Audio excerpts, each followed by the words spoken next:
दोस्तों, हरियाणा सरकार की तरफ से एक बहुत बड़ी खबर आ रही है। एक ऐसा फैसला लिया गया है जो हजारों लोगों की रोजमर्रा की जिंदगी को आसान बना सकता है। चलिए समझते हैं कि आखिर ये पूरी बात है क्या। तो बात हो रही है हरियाणा रोडवेज में एक नई सुविधा की। पर सवाल ये है कि आखिर ये सुविधा है क्या और इसका सबसे ज्यादा फायदा किसे मिलने वाला है। चलिए पता लगाते हैं। और देखिए, ये कोई सुनी सुनाई बात नहीं है, ये जानकारी बिल्कुल पक्की है, सीधे ऑफिशियल सोर्स से। डीपीआर हरियाणा का जो ऑफिशियल हैंडल है, वहीं पे ये घोषणा की गई, तो मतलब खबर एकदम कंफर्म्ड है।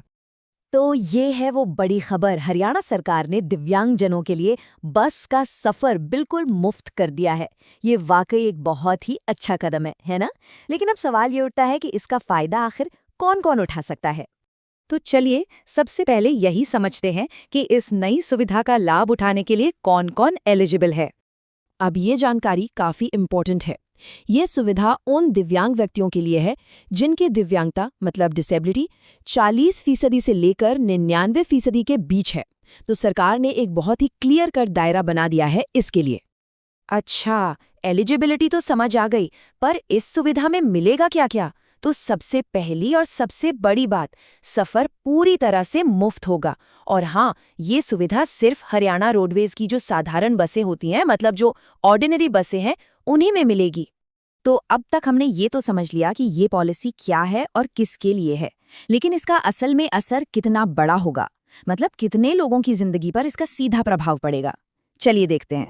1,22,000, जी हाँ, 1.22 लाख। यह आंकड़ा छोटा मोटा नहीं है। अंदाजा है कि इतने सारे लोग इस नई पॉलिसी से सीधे सीधे फायदा उठा पाएंगे। मतलब इसका इम्पैक्ट वाकई में बहुत बड़ा होने वाला है। ये बात हम नहीं कह रहे, ये जो लाइन है ये सीधे ऑफिशियल अनाउंसमेंट से है, जिसमें कहा गया है इस फैसले से प्रदेश के लगभग 1.22 लाख दिव्यांगजन लाभान्वित होंगे। तो इससे सरकार का जो इरादा है वो बिल्कुल साफ हो जाता है कि एक बड़ी आबादी तक सीधे मदद पहुंचानी है। अब देखिए, कोई भी सरकारी पॉलिसी ऐसे ही लागू नहीं हो जाती, उसके पीछे एक पूरा प्रोसेस होता है। तो आखिर इस घोषणा को असलियत में बदलने के लिए क्या क्या कदम उठाए गए, चलिए जरा उस प्रोसेस पर भी एक नजर डाल लेते हैं। तो ये जो पूरा प्रोसेस था वो मेनली 2 स्टेप्स में पूरा हुआ। सबसे पहले वित्त विभाग यानी कि फाइनेंस डिपार्टमेंट, उनसे सलाह मशवरा किया गया, और जब वहां से हरी झंडी मिल गई तो दूसरे स्टेप में स्टेट ट्रांसपोर्ट डिपार्टमेंट ने इसका नोटिफिकेशन जारी कर दिया।